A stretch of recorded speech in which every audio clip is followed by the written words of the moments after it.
First up, we have one of the Destiny 1 OGs, a true grinder by nature, proven yesterday when he helped discover Season of the Wish, a man who keeps it real, Mr. GSXRClyde. Welcome in, my friend. Thank you for joining us.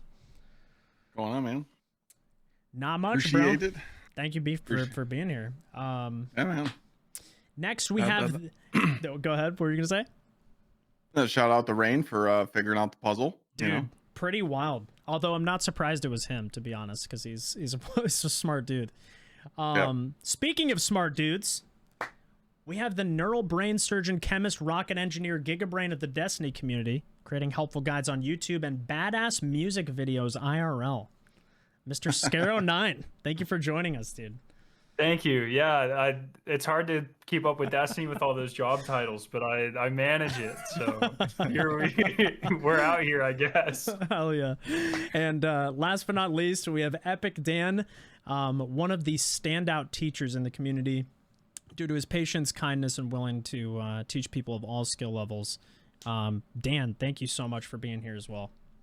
Hey, it's a pleasure to be here, especially with these amazing and insane people that I look up to. So, again, I appreciate the invite a lot. Absolutely. Oh, yeah. Yeah, so I guess without further ado, let's jump right into it. So, again, this is bringing the challenge back to Destiny. And without giving my personal take on it, I want to just ask the blank question. Are you happy with the current level of challenge offered in Destiny 2? Dan, I'll start with you. What challenge? Damn! I mean, I think challenge comes down to, I've said this a lot, it comes down to personal experience, because I don't think it's unfair to say that at least the four of us here probably don't experience a lot of challenge or skill check in this game often, outside of maybe contest day one raids or even low mans, but even that nowadays is not nearly as big of a skill check as it was even 4 or 5 years ago. Sure. But there are a lot of people that I come across, I'm sure everyone here has at least somewhat, will find people that come across a skill check daily. Oh, yeah. So it really depends on either your experience or lack thereof. But from a personal standpoint, there's not a lot of it in the game right now. Yeah. Just kind of, yeah. Do you think that has more to do with how long you've played the game versus, I guess, how they're scaling difficulty and how they choose to implement difficulty right now? Because one of the reasons I brought you on, Dan, was you and Clyde and I know Skarrow plays with the community as well, but like you guys play with your communities every day. You encounter players of all different skill levels, and that's not to like, you know, insult the people you come across. Like there's people, I'm terrible at other games that I play. Like I go and try and play Valorant, and learning that for me was like just so different from what I'm used to. And I'm sure a lot of people come to Destiny and it's the same way. So like, do you feel like they're offering challenge, like do you think they're catering too much to the casual player base as someone who teaches, you know, other members of the community regularly? Or do you think like your sentiment on challenge is just because you've played for so long? It's hard because I've always played. I've never not played Destiny, including D1. I think tenure and experience does go a long way. But if you don't put yourself in those activities, if you don't put yourself in those positions, then you'll never get better. You'll always have that floor that you can't, I guess, or a ceiling you can't break, because you're only doing strikes, you're only doing patrols, you're always doing this stuff. And until you know, want to get better or want to put yourself in those activities that you're less confident in, you'll always be in a position where you feel that you can't do this stuff. Sure. So it's kind of like both, but at the same time neither. Because there's plenty of people I come across that started playing in Lightfall that are like absolutely cracked, but they tried to put themselves in those activities and wanted to try master raids, wanted to try GMs, wanted to try contest raids, And because they're used to that type of thing, it's not as scary versus someone who's played since 2015. Sure. That's like done 2 raids a year. So it kind of depends. Yeah. Yeah. For sure. Clyde, what's your take on current challenge in Destiny? I mean, so this is tough because I do feel like day one Crota was a challenge, but the reason why it was a challenge, obviously we had to run it twice with challenges. But you know, I mean, it did offer the challenge, like they said. They said they tune up the dials, and they've even said with Final Shape that they want to tune up the dials in some departments even more. Which Problem with me is from Ron was a welcome change, I think. yes, Pretty much yes, everyone yes. can agree, yeah. But I think the question is like, do you feel Destiny's challenging? I feel like it's challenging for the 90% of the player base to keep up with what they need to run, you know? Because like, yeah, if I do viewer raids and like I have one, I just did a raid. I literally just did a vow, and there was one guy in the raid that like didn't know what was going on, but like we smoked it. Yeah. You know, and some players over the years would say like, "Damn, that was easy." I've had new players come in and they just do a raid and they're like, "That's it. That was the raid." I'm like, Yep. "Damn." Like, damn. Yeah. He's right, you know? Yeah. But because it's right now, it's just who's on the warlock, who's spamming nades, who's bonking stuff, who's strand tightening, who's arc huntering, like. Yeah. And I feel like when you have that broken stuff in the game, it's really cool. But like, what makes the game so easy right now is you're running the most broken stuff in the game, and there's no change to it. It's like, hey, let's go into a GM and get one shot by a dreg. Yeah. That's not a challenge. Bullet sponges are not a challenge. Agreed. And yeah, you know, I said this today, like right now you can select a normal raid, a master raid. Where's the select for scaling raid where it scales to your power like Leviathan did? You guys remember Leviathan? Yeah. It would scale to our power. We were never overpowered. I mean, it got to the point where we were 1 platinum, but you know, click on contest mode and let us go get 65 plus stat armor that's better than artifice armor, you know, like stuff like that just needs to be there. And the big thing, I don't want to go off topic too much, but like having challenge in Destiny, where the Destiny 2 community is now is if you're going to make a challenge in a game, the loot has to be there. If it's not, they don't care. You can make something so hard and be like, here you go, Destiny community, you finally wanted something hard. If it's not worth it, I mean, look what people said about the puzzle yesterday. Yeah. You guys sat there and scratched your head for hours, all for an emblem and a shader. I did, because I like that stuff. Like, I love the puzzles. Like, I'm sitting there scratching my head. Yeah, no, for sure. You know, so like stuff like that is just, you know, it's just I really miss the chase for cosmetics. You know, loading into the tower and being like, you know, in D1 you'd load into the tower and you'd have some sweet armor on, and people would be like, "Yo, where did you get that?" Well, you got to go do the big prestige endgame PvE content or PvP, and people be like, "Oh, well, that sucks. How come I can't get that?" Well, you can. You just need to go practice and get crapped on like I did for 8 hours, you know, day one. Like that's how it is. But it's a really tough it's a really tough thing, because I talk about this a lot on stream, and then people always just say like, should it be harder? And I feel like day one Crota was a good example. I mean, I got dumped on. I mean, everybody got dumped on, you know, and it was tough. And I mean, but the excitement we had when we beat it, you know, like, I don't know if you guys know, but we literally cleared it 17 minutes before it ended. Damn. But the day one, like, because I was like, we're getting this day one, you know, but it was just, you know, people were running out of gas. You know, we were all like, you know, you guys know when you're cooked, it's a mental who's got the chalice? You'd be like, hey guys, who's got chalice? You had the chalice and you die. You're like, ah, man. Because I mean, but I mean, it's there, and it's like the reward is there. But like GMs now, we're just like, hey guys, let's just shotgun melee, strand titan, you know? Yeah, and it's funny. It's funny you mention a lot of that, because there's a question in chat that I think was really interesting, was what do you consider challenge? Lots of high level enemies, mechanical skill gap. And we're gonna get to a lot of that. That is like kind of where I'm leading to with this question. Right. You know, I think a lot of it comes down to 3.0s, and almost like the lack of build crafting that needs to go into making them powerful. I got plenty of good stuff on that topic. And we'll get there. That's just, you know, like you said, it's a complex issue, because there's players of all skill levels. There's the subclass 3.0s that Bungie's invested a ton of time into.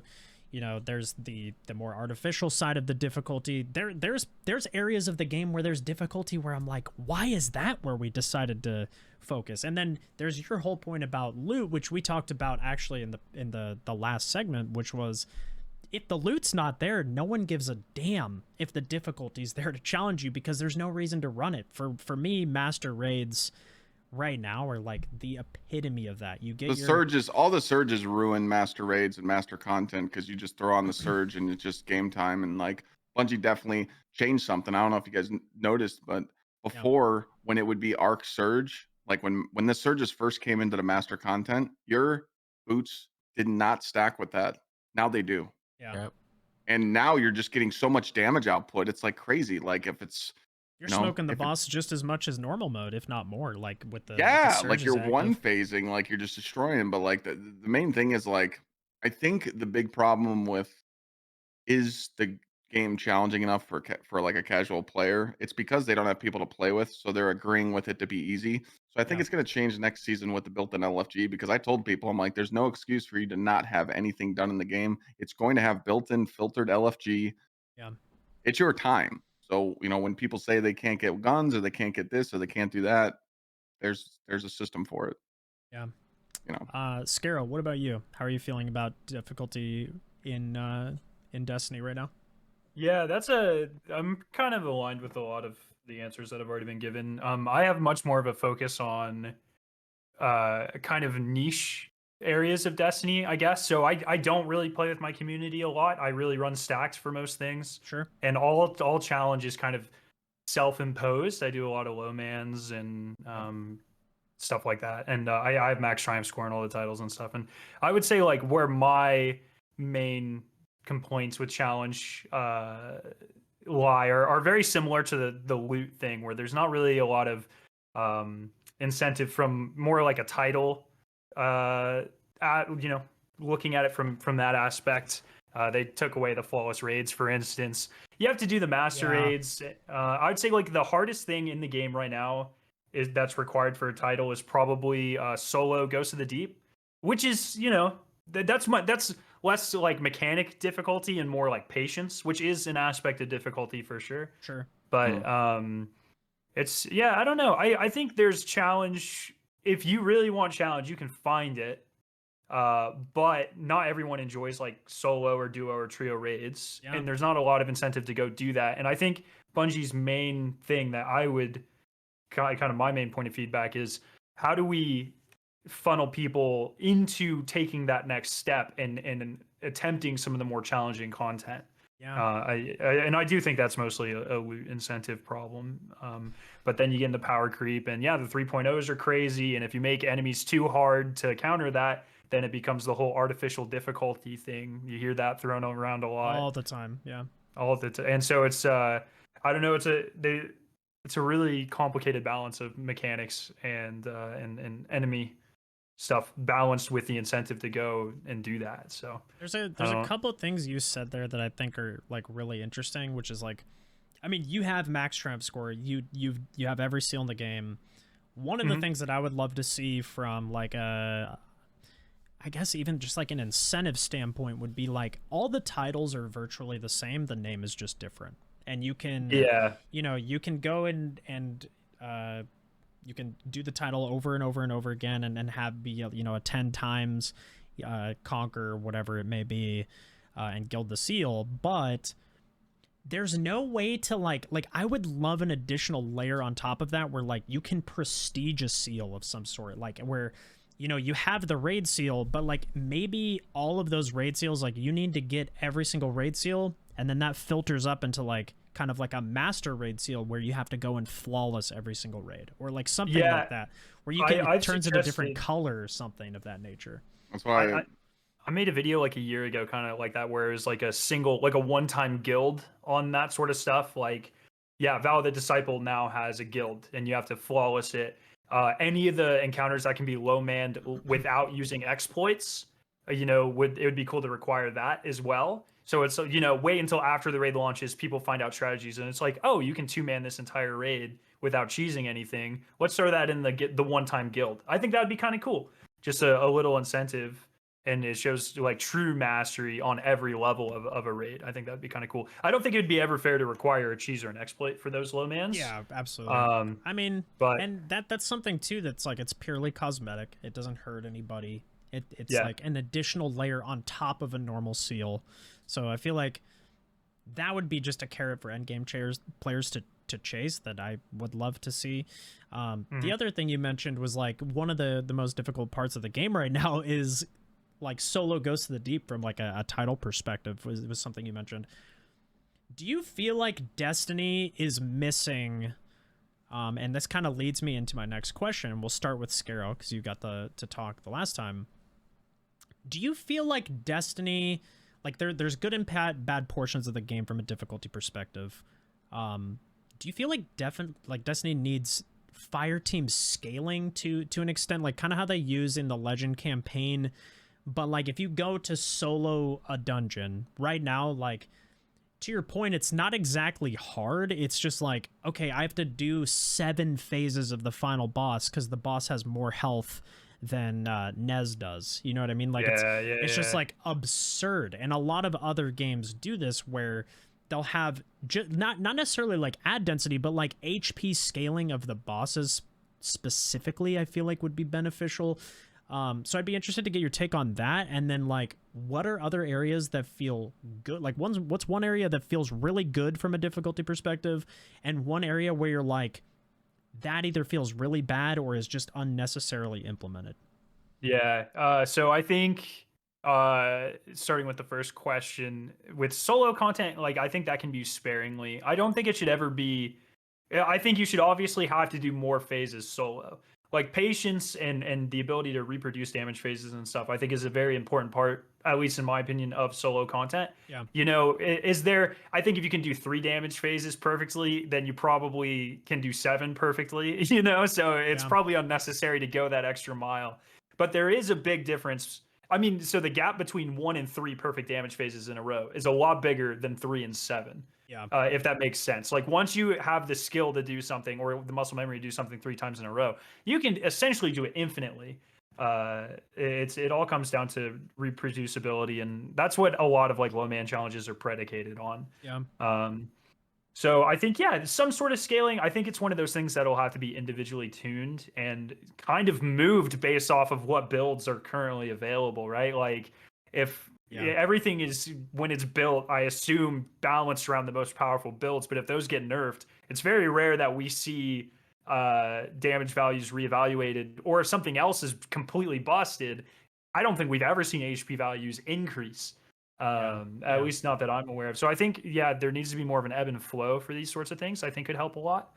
But that's also a lot of work. So we talked about that in the last panel, to just jump in really quick. Cause like we talked about, you know, rotating master raids and FOMO in terms of like, you know, when exotic missions are available or master raids or whatever. And it just feels like it's so like set and stagnant in the rotation. There's not really that dynamic element to Destiny at the moment, where like I feel like the dev listens to, or like the team listens to the community, and they're like, okay, this weapon's really popular and this is something we talked about. Let's put a 3x drop rate on this specific weapon in the exotic rotator this week. Let's double the loot. Let's go into trials. Let's drop alloys this weekend only if they participate, or like in just quick play, wherever it may be. Just like those random bits of things like that. And to your point, like with this, they also need to be more dynamic about evaluating like individual activities that they release, because I personally, for me, like I enjoy that challenge, but I know people that go in for the solo, and people will complain that like, oh, well, if you don't want it, don't do it. But like I know Salt's talked about that a lot, is like difficulty scaling, it would, like you said, would have to be manually adjusted. But I do think there's an area for it in the game right now, because there's some solo stuff that's just like such a slog to run through, simply because you have to put up so much damage so many different times going through it. But I will say, like, I guess to lead into your second question, on the flip side of that though, Fireteam balancing has also been probably some of the most annoying stuff I've ran into. Like when Avalon first dropped the master version, the least fun I've ever had was doing that with 3 people. Dude, it was ridiculous. Yes. It was insanely hard. Yeah, they went back and they balanced it. That is like, I really hate throwing around like the artificial difficulty thing, but that was one time where I was like, all right, this is absurd. Like this is, it was just unnecessarily overtuned. And they went back and they addressed that. But I think that honestly, that's the only time I can remember where like challenge felt bad. Yeah. Other than that, I've been pretty. It's either like, oh, it's not challenging enough, or it feels pretty good. Sure. And I think what portions of Destiny feel good or bad. So is this current or in the history of Destiny? This is. I mean, any time that you want to reference, I guess, is valuable. Okay. Yeah, I think kind of the easy cop out answer is Crota. The day one, I think, was almost perfect in my opinion. I think it's for a day one specifically. You mean, right? Yes. Yeah. I think that was kind of the perfect middle ground because I don't think it's possible we'll ever have a raid where only 500 people get an emblem ever again. I don't think it's possible. I think people are too good. Too many people are on PC. Our builds are too good. It would have to be ridiculously unfair for that to ever happen. Sure. And it's just more accessible now too, just in general for people to level for it and stuff. Yeah. But I think that felt really good. I think that was a good compromise between the two extremes, between Last Wish and Root. But throughout history, like I think the activity that I always reference that I think was like the most perfectly balanced was actually Niobe Labs. And I was on console at the time, so I might have like a really skewed memory of this based on that. But I just remember the enemies were like really difficult, but more specifically, the ammo economy was so specific that you had to play your abilities and everything super carefully if you wanted to yeah, thanks for bringing that up, by the way. PTSD kicked in, you know. and I think that was like that, in my opinion, is the best I have ever felt from like, oh, this is supposed to be this difficult. And I don't think it was overbearing. And you had to try multiple times and you had to have the specific mods on and stuff. I just thought it was really well balanced. So yeah, that's kind of my answer there. So, okay. Dan, what about you as someone that's like, as you said, have played with such a wide spectrum of people? Like how do you see, the good and bad sides of difficulty in Destiny? I've talked a lot with my community about fireteam scaling, and I've also played other games a whole lot in the same genre, the two being probably Division and Borderlands. Okay. And both of them also have some form of fireteam scaling, either with 3 players or 4 players. And I do think there's more good than bad that comes to fireteam scaling. I do think the one issue that I bet they would run against is fireteam scaling not taking into account player skill. Yeah. Because if you mention Node Avalon, I remember doing Node Avalon Legend carries and I had to stop because all the people that would come in were, how do I say without being rude? Oh yeah, go ahead and say it. Cooking. They came to me for a reason because I was soloing it. But like it's hard to try to help people who come across a brick wall that their skill at the time cannot push through. Mm-hmm. So my fear, even though fireteam scaling has more pros and cons, would be that you would have people that would not want to play with certain friends simply because they would be holding them back, I feel like that happens now to an extent. It does. Yeah, I think that does. Trials is a good example. I mean, maybe not great, but if you're trying to go flawless, Billy Joe over here that is a .001, you can't take him in the trials. Yeah. And you want to go with equal or better players. So if they can figure out a way to make fireteam scaling work and somehow accommodate for that, then I think it's perfect. But I don't think no game has done that. I also do think there should be a way, because I hate mentioning other games because they don't do what Destiny does, but I wish there was a way I could activate fireteam scaling solo. Yeah. For my own personal challenge, because I know Division did it and I love doing solo challenges. Mm-hmm. When I basically force myself into a fireteam 4. So if they can do that, I think that'd be kind of cool for someone like myself, for personal challenge. Sure. But I don't know if they can implement that. I don't know if they even care to do that. I do think Niobe Labs was a good example. There's a couple of times where we had it where there's like, okay, this is good enough. and then we've had Node Avalon. We're like, okay, this is a bit too much. Yeah. So if they can find the perfect balancing for everyone's skill level, or at least the 80% of a bell curve, then I think it's going to turn out well. But the last thing I think they need to do is just add it and just not touch it at all, or tune it to different activities. You know, master raids and normal raids shouldn't have the same scaling, Sure. only because at least I believe if you're going into a master raid, you probably have a more baseline, higher skill team than going into a normal raid. Yeah. So if they can figure that kind of stuff out, it'd be probably better.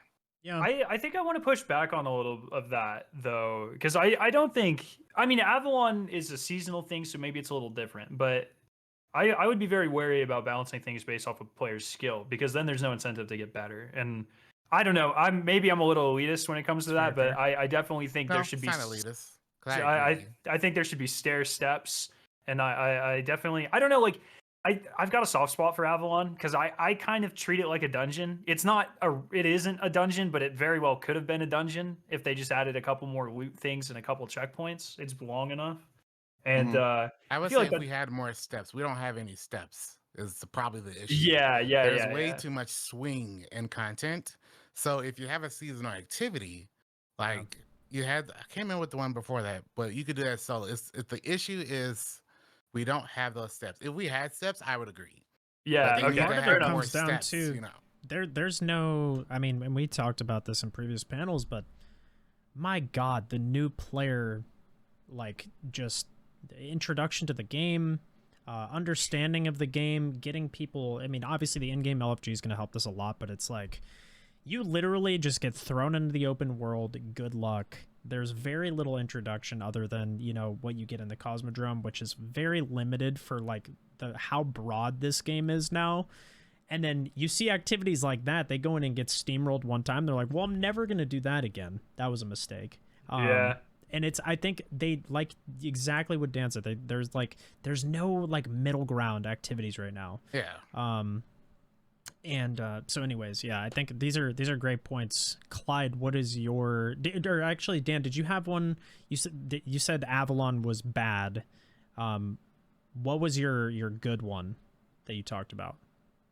I can't remember. It was one that came out before. The one I'd probably say the most recent probably is deep dives. Okay. Because there is some player incentive to get better. There's also player steps that the player has agency over. Yeah. Based off of, you know, creating the tiers. So if a really good player just wants to always do tier 7s, they can bust them out and no problem. But if a player like, I can't do a tier 7, they can, you know, probably do a tier 5 or tier 6, still get that challenge, still get into that activity and get accustomed to playing more harder content without having like a swing of, you know, patrols to master raids. That's a good shout. We've not So heard it's that all out just yet. like, you know, Yeah. there. Yeah. That's So a I really good agree one. with you in that's intent on as far as like they need to be steps. But until Bungie as a dev decides to give us more steps, it's kind of hard to have that choice. True. Like the players need more choices, or not more choices. They just need more activities that push them. And Besides having just big swings. They did a good job with the deep dives, like you said, and then they also had the seasonal content this season with multiple difficulties, which I felt like that seemed like a pretty good balance to me. Honestly, it related, like, I guess, to more recent stuff that they've produced. But what about you, Clyde? Man, I got a lot of stuff I had to talk about. Shadow Seal, by the way, my favorite seal. Yep. Best Mine seal. too. Yep. 100%. I remember coming home from GCX the one night, and I had to do the Flawless Ogre on Monday night to get the seal. And yeah, we just smoked it out. But a lot of the stuff we just talked about, boys, I don't know about that. So Avalon, yes, balding. I remember just chaining wells, sitting in front of that Hydra. It was annoying, and I'm just like, this is crazy. One thing you guys didn't bring up, the freaking res timers, man. Get rid of those. I would hate those. That's true. You're trying to help people through it, teach them the encounter, but they die. And you're like, I was literally on a boss kill. I was on the boss kill of that encounter. And I told the guy, I'm like, hey, chill. Like, don't push up. We're getting ready to push him. You know, like we're getting ready to push the boss to its final bar. Just chill. And he just cuts right and he dies. And I literally could not go get him. So we failed. And I'm like, the timer, man. Like, dude, you know, and stuff like that. Like it's cool and all, but like a lot of the stuff you guys were saying about difficulty and ramping up. I mean, for me, I don't like the ramp up. Bullet sponges aren't fun. I think there's The a ghost right and Sure, wrong yeah. way to do it, and goes to the yeah. deep. Goes to the deep though. When they launched that stupid artifact power, get rid of it. You had to be 1830 to do max. So the hardcore players that wanted to do day one solo flawlesses, we were like, dude, 7 phases. This sucks. But Mhm. really, if you were if you snapped the finger and put us all to 1830 that day, we would have been smoking it. You know what I'm saying? Yeah, Like we would have got the 4 phase on both bosses or a 3 phase, you know. So like I really don't like the bullet sponge. Like it's just not could fun not for agree me, you know. more. And, And I the- don't think that's what we were alluding to. Was like, No, I no, don't no, think no. anybody I just wanted to wants make that. sure. I just wanted to Yeah, make sure. no, See no. me, and it's a good point. Yeah, I mean, see me. I think if we're gonna talk about difficulty and ramping up, I mean, I go back to adding mechanics. You know, if you want to do a different, like a GM nightfall, that nightfall should be different as the other ones. There should be hidden mechanics in it, something cool, something we got to do to ramp up the difficulty. That Mhm. way, than having, hey, this boss takes more health, or this brig's harder to kill, or Yeah. you know, Yeah. because all we're gonna do is be like, all right, yeah, cool. Let's do this GM, but the Shrieker hurts more. Okay, let's pop a well and call it a day and fire rockets and go boom. You know, because Yeah. it's like the deep dives. You know, or no, the new activity. What's the one Seventh Summoning? Inspire. this The season? summoning, This season, altars, yeah, the summoning. Like to me, artificial difficulties in that one a lot. Cool, you can put me in a tier 7, you know, a powerful offering, and I get 10 Shriekers shooting me at once. That's not Cool, that's man. not difficult. That's Yeah. not difficult. It's just not. And it's like, No. cool, you spawn three Minotaurs in front of me and they're just spamming splash damage. That's not, because that's just encouraging people. Okay, crutch the healing, crutch the invis. Because I mean, Yeah, let's yeah, be honest here. 100%. You know, that's just how it is. I mean, that's what, you know, like that's what I did. I'm a Titan main, and I literally saw Ghost of the Deep come out, and I'm like, Invis Hunter, screw the Moss. I'm not gonna get hit by him, and I'm just gonna punch everything. And I was switching loadouts between, you know, Assassin's Cowl to Liar's build and Star Eaters. You know, I was switching around because I knew, like, dude, screw these Moss. They're just stupid. Yeah. But I did see the difficulty ramp up there, and I did see, like, when I would, you know, I did like a solo flawless on like this power level, and then 2 weeks later I did another solo flawless on this power level, and I seen as I ramped up, I'm like, okay, this is where that artifact power comes in. Like I always say, get rid of that. I hate it. I Yeah. can't stand it. I Yeah. can't stand it. You know, like give the new lights, the returning players, a way to you know, give them 10 levels, but we only get 10 levels. Like that's it. Yeah. Like you just get 10 levels just to get caught up, you know, and just having the ramp up. Niobe Labs was perfect. I mean, just like Skarrow said, I mean, I remember doing, you know, I sat there 60 hours of pain and I had to switch to tractor and switch to certain weapons at a certain time and throw certain nades to make bricks. And if I messed one rotation up, there would be no ammo. There would be no, like, I knew exactly how many tractor shots I'd have to have left going into shooting my symbols, or Yeah. I wouldn't have enough machine gun ammo. You know, like I knew, Mhm. like, okay, I have 5 bullets. If I switch, I'm gonna have 72 machine gun bullets. Like I knew this, and I had it all written down too. I'm like, yo, don't forget. And you know, that challenge was fun. I mean, going into like Yeah. level 5, level 6, I mean, you had to really, I remember just there was a way to, like, when the shanks came out, there was a way to like pop their shields instantly. I forgot what we did. There was a way to take off those little ghosts right away. I think it was like, was it pop a well on their head maybe, or anarchy shot something. But we took their shields off right away, and that, you Mhm. know, that was You had to like a strat. strategize. You had had to to really like think strategy. about it. Yeah. Yeah. You had to be a strategic thing. But I mean, look what happened during that time of the game. People complained that the forges, I don't know if about you guys, but like I got my ass kicked by that forge the first day for like 3 hours. You Oh, know? yeah. Yeah. Yeah. And then we yeah. figured out split up triangle, one person in each section, start chucking orbs, and that was fun. But people complained that new content was hidden behind, you know, we paid for it, we should be able to play right away. Mhm. See, As soon as they yeah. nerfed those forges, I was so mad. And then we're sitting there for 60 hours. I mean, beating the shit out of this Niobe Labs. There was 200,000 people watching. 200,000 people watching Destiny Niobe Labs That clear. was wild. And as soon as they tweeted that we're opening it up, we lost 85,000 viewers. They just fold because they're like, we don't need to watch them no more. They're opening it up. And we're in the dungeon we're in the Niobe still doing it. And they're like, Clyde, just go shoot the symbol underneath the steps. I'm like, you cheated. You're on the next step. I'm still in here trying to beat this. I mean, like, I think what you're saying too, like it goes back to the Forges thing too, specifically. That was before I even created That's where it content. started. And I was That's watching where it started. gigs.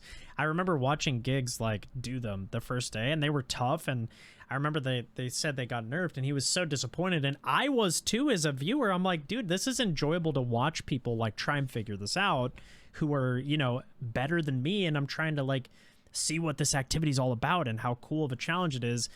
I think that's where that tiered system comes in, that they've actually done well with like the deep dives and stuff. Like if they had a base level and then like, oh, well now you can go into the level above it, start earning patterns faster, start like, you know, double drops or whatever. That's where I feel like there needs to be, I kind of see where the community was going with it. It was like, we can't do the activity at all the first day, but yeah, but for me on the ramp up system, it's like Menagerie. Menagerie was the equal amount of difficulty, you know. Like I just like right now Bungie cannot make things scale. Like if they make a 3-player activity, it needs to be designed for 3 players, and the tryhards can go solo it. But right now they're not building those activities for 3 people, and we're just steamrolling it. And me personally, like how you guys were talking about the loot, I don't think that Bungie should have to double the loot just to make us play an activity. The loot should already be worth it there. Like you should get some diamond, you know, go copy COD or something. Yo, hey guys, you go beat Master Crota and you do this challenge in it, you come out with some diamond plate armor, some cool shit, and you load into the tower and you're like, yo, check this out. I'm flossing right now because I just did some cool thing. Because it's going to encourage players to want to get to that point, or come hit us up and be like, hey, you know, can you help me with it? But like the whole, I'm like the difficulty dial in the game right now is just, I feel bad for 100%. Bungie because there's no right answer. There's no right answer for them to do. Because as soon as they add the bullet sponge, it's over. And No, don't even get me started. Too. Don't even get me started on a champion right now. I mean, literally, I just see a funny champion. You, I'm like, funny you. Well, wait. Before the transition. I will say one thing that Bungie, they tend to, when activities get harder, they tend to give enemies more health. Recently, they've been playing with enemy behavior instead, making them more aggressive, stuff like that. And well, I think the big example, it was either Crota or Ghosts. One of them, the enemies were more aggressive. I think it was Crota because it was under contest mode. Crota, yes. I would say Crota. I think they specifically called out in a TWAB. They were making them more aggressive. Yeah, because they gave them overshields too. They did. Yeah, but how many of us were standing there on plate encounter at the bridge falling asleep? I mean that's fair, but I guess what I'm saying is I think that was a step in the right direction, and I agree. Bullet sponges, do tend, especially I think tier 7 deep dives is actually a really good example of that because that was shit. Some of those were really difficult, but some of them would just spawn bosses with more health than like. You kill an ogre and 2 more spawn. You're like, okay, cool, great. I have no ammo to deal with it. Yeah. If they instead spawn hyper aggressive ogres, I think that would be it. You know, it adds a little bit more of a different flair. Because the reality is you're gonna have to alter the enemies in some way. The enemies cannot behave the exact same in the easiest content that they do in the hardest content, right? And clearly they can change it based on the feedback heading into Crota as well. But that's what they did with that's what they did with Hive Guardians though. They gave them mechanics, they suppressed us. They actually jumped to the next level. Stuff like that. Mechanical enemies that can like shut down our abilities and do cool stuff to us or put a debuff on us. And you know, like everyone hates what's that, chill touch. I hate that thing, but it's cool to be in the game because it's not a bullet sponge. Like you're just you're getting touched and you're like, 100%. You know, like you actually have to play your movement and you have to play the game. So like stuff like that is good ideas for the game, which needs to be implemented, not just, hey guys, you know, we're gonna, you know, just give this boss a lot of health because you know what people are gonna do. They're gonna complain. So one thing that I really want to touch on that was mentioned was Clyde was like, you know, I'd love to see them add mechanics. And I think it's obvious like we'd all want to see that from a realistic standpoint, like with everything going on right now. Like long term, I would love that to be a solution. They've already stated in the past, like there's a reason they went away from that with like the prestige raids and things.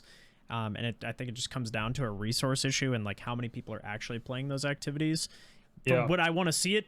Absolutely. I think like an interesting solution would be like, yeah, the bullet sponges and just the champion spam and like the level of that stuff just being and calling it difficulty, I don't think is the answer. Dude, our Ute master encounter, like how many barriers are you gonna spawn? Oh Jesus, dude, it's ridiculous. We're just gonna go sit up top by. Yeah, you just end up ignoring them. Yeah. So I think like one of the solutions would be like, yeah, like you said, those dynamic enemies, like the berserkers from Scourge of the Past were such a good example of natural difficulty that required communication. Encounters like the boss fight Valkyr and Spire of Stars that actually encouraged all 5 of the 6 players to actively contribute to mechanics. One person's on that was when contest mode didn't exist. Exactly. But I mean, like there's ways that they can clearly do it that I would like to see. And for my bad one, like I also find it odd where they choose to implement difficulty. So like the Neomuna open world, I can't remember if it's minus 10 or 15. It's like, Jesus Christ, dude, why are we making this of all places? They had to nerf that. They had to nerf it. Like, do you remember the drop ships when that were launched? I was like, dude, this is the actual raid boss before we even get into the raid. The drop ships would just one-shot you, But I mean, it was like a weird choice. And then they did double down on it though. They're like, because I think at some point Joe Blackburn or Mercules or someone was like, we're not making the dregs one shot in Neomuna, like or the fucking not the dregs, the goblins. Yeah. And I was like, okay. The that was I felt was weird, but I do think there was an example from, I want to say it was like the Heist Battleground playlist, the season that those were on, where it was like a -5 to your power. Oh yeah, no matter what power you were, really good. Like that, you're permanently capped. I felt that was a really good balance. Deep Dives had something like that too, where you were always a static amount below. Always capped, and then each tier your cap went lower and lower, and they went. But again, though, you just put on the cheese in those activities. Oh sure. You're just rolling there's never going to be a perfect scenario, but I feel like that was like the closest that I felt where I was like, yeah, it's challenging but fair. They're not bullet sponges, but it takes, you gotta like focus some targets to actually kill them. And or we could go the opposite way and just simply go back to no artificial difficulty, but stuff like Whisper of the Worm and Outbreak. Just put timers. That encourages players to actually learn and get better. And it encourages learning. Yeah. Nothing in those missions were. I mean, you want to talk about? Well, I don't, dude. That first couple of weeks with Whisper, the 3 bosses had a substantial amount of health for what the game was balanced around at the time. For what, Whisper? Yeah, for Whisper, absolutely. Because we weren't prepared for it. It just popped up out of nowhere. I think it was mostly an ammo thing at the time, but because I think that was before any of the armament mods existed, if I recall. Yeah, it was 100%. But like now, the way that we're trained as a community, like you said, there's so many skilled players now. We'll never have a 500, clear day 1 raid anymore. Yeah. If they announce it, if they say, "Hey guys, some secret missions coming," like we're already juiced up, ready to go. But if they just randomly just drop some stuff and go, "Hey guys, there's a weird portal happening on this planet right now. We're gonna go there and check it out," and be like, "Oh man," and then like again, we're in 2023, guys. The sponge meter is at all-time high. Yeah. People are going to be like, I didn't know it was coming. I didn't prepare. I didn't do my bounties. I'm not high enough to do it. Bungie can't do that no more. They can't just throw challenge in the game out of nowhere. Everybody has to have a participation medal or it's all downhill.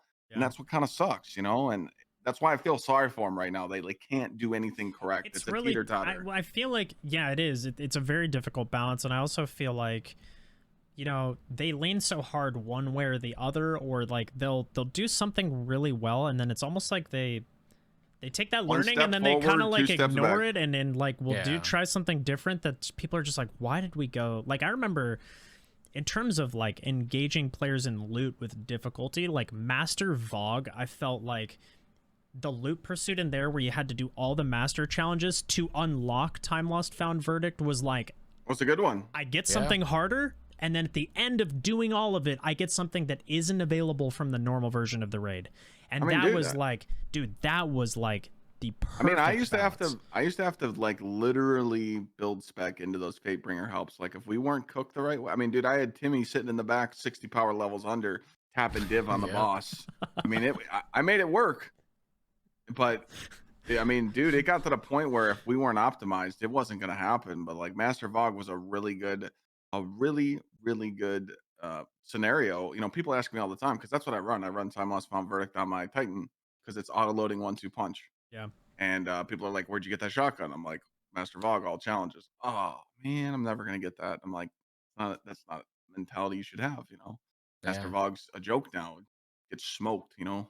I mean, and to be honest, like I'll say it. I'll be the person to say it. Not everybody deserves every piece of loot, nor should they have it. Like I think. Yeah, I mean, you can't say there- that. I can, but there needs to Oh. be true end game acquisition stuff like that. Like the time loss found verdict is the perfect situation where for master content. I would love to see, you know, skin like weapon skins and ornaments and things like that be implemented, obviously in glows and all that, but like, dude, that's something they've already done that worked so well. We went from that But now you're getting into the loot incentive to talk Master Vow, and it was like, dude. I mean, that they do tie together to an extent, but yeah, you're right. So we'll bring things back a little bit.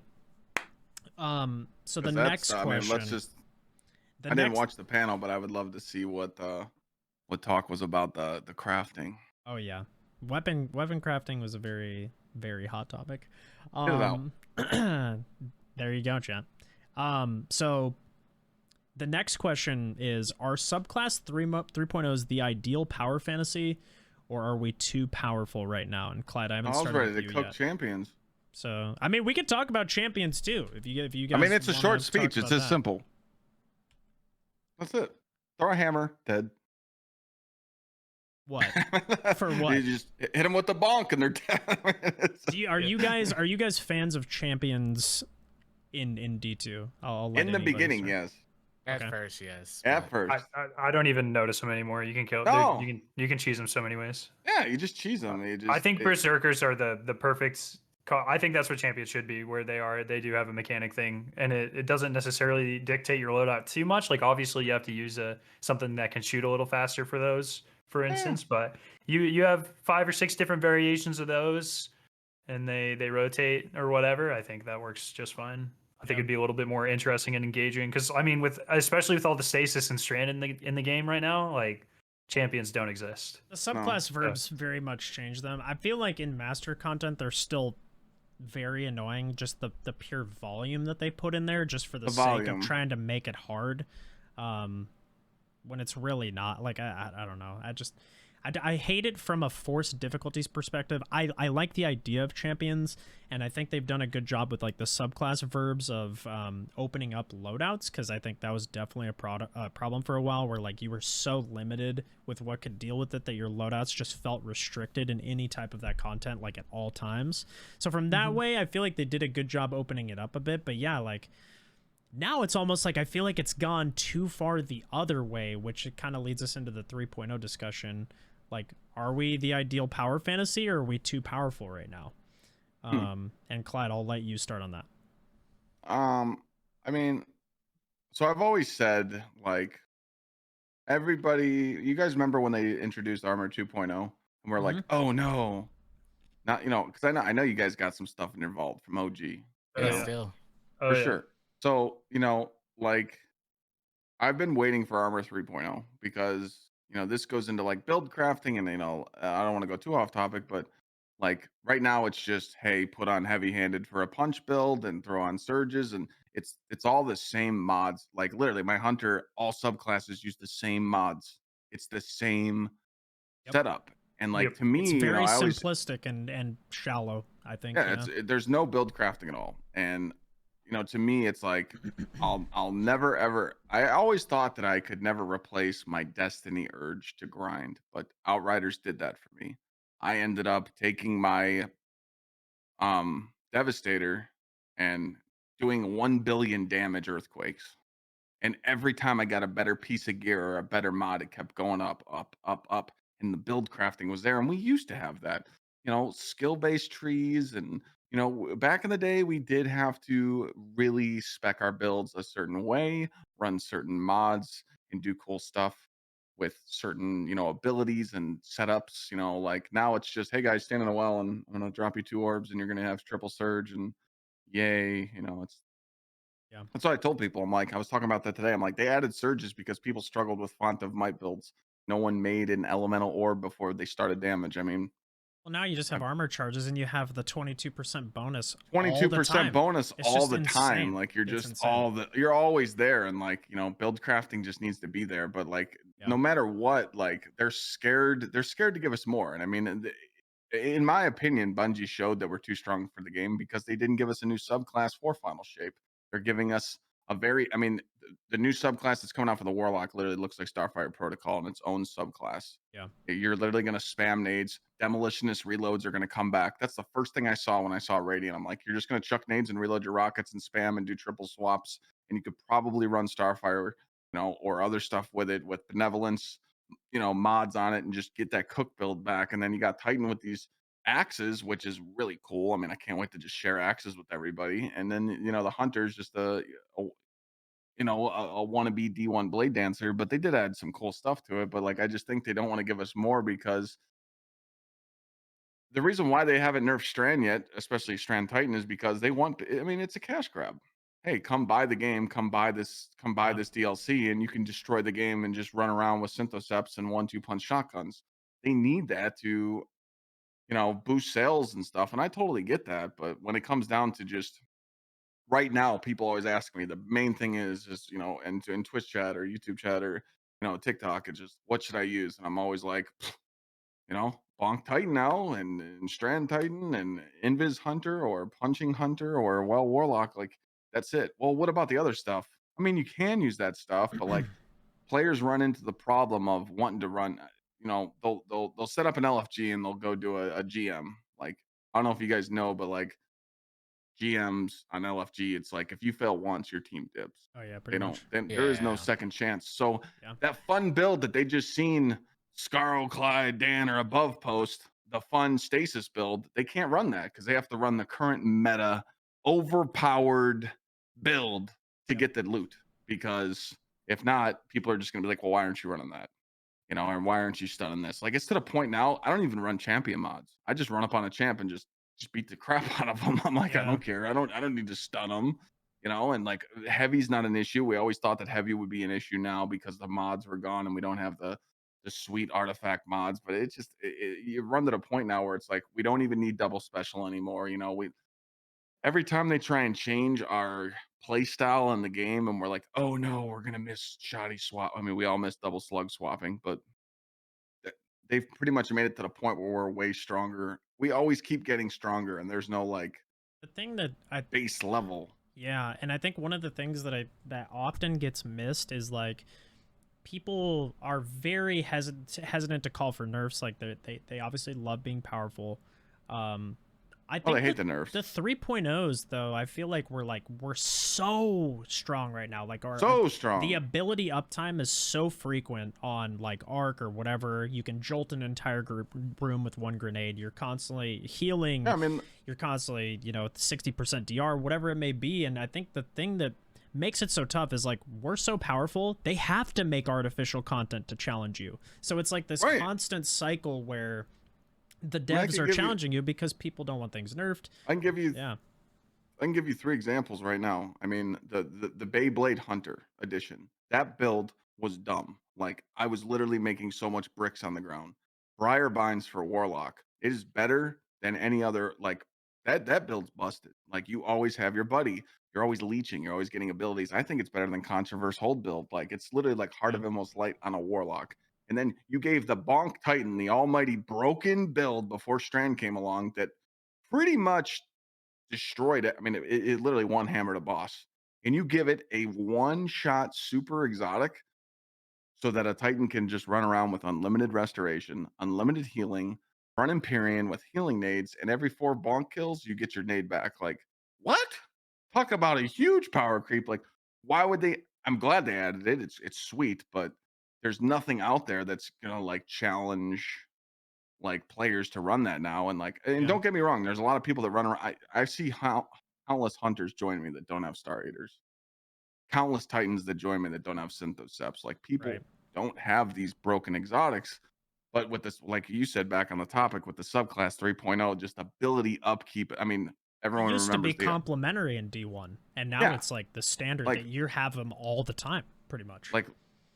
How long did Arc 3.0 Titan run Terror?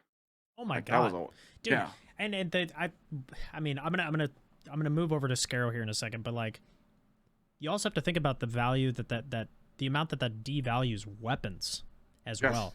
And, You don't need weapons. That loot incentive goes down because you're like, oh well, I'll just punch everything and heal 24/7, and my abilities will do everything for me. So I don't know. And there was a comment in chat, and Skarrow, I want to get your take on this. The ability uptime doesn't bother me. The content just hasn't caught up with our power / hasn't been tuned properly. What are your thoughts on that? Yeah, I don't know.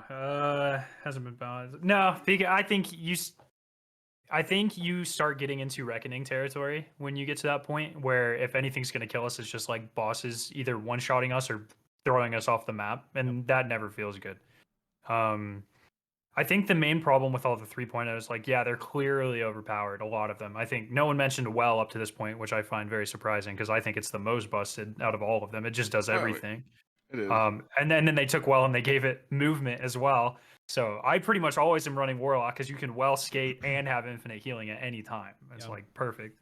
But I think the bigger problem is not, are we overpowered? Because I think anyone who is an endgame player that knows how to put together a very simple build knows we are.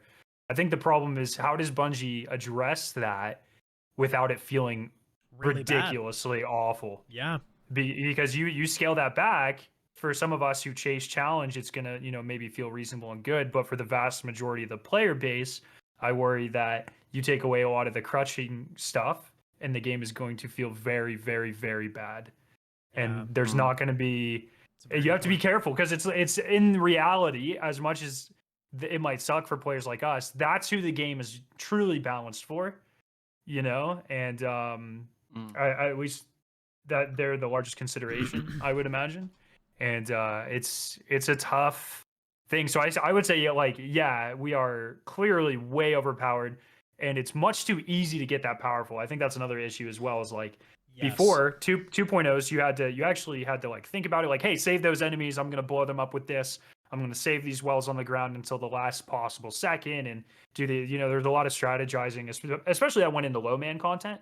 If you go back and watch a solo Atheon clear, like back in Destiny 2, not the current one, but like the one that me and a couple, like 20 other people did. There were so many moving parts with those builds that you had to do in a very specific order. Nowadays it's just like, oh, okay, I can just save these charges by having this special finisher on. I can hold as many charges as I want, and then I'll just load out swap, and I can activate 30 seconds of insane damage boosting at any point that I want. And that's obviously that's a niche scenario, but like I see what you're saying in the terms of like, it's very easy to get to the point where builds are unbelievably powerful at a base level now. Like, you have 100 resilience on, you throw some armor charges on, you throw ashes to assets on and a scav, and you call it a day. And that's kind of, and it's like that's not really build crafting.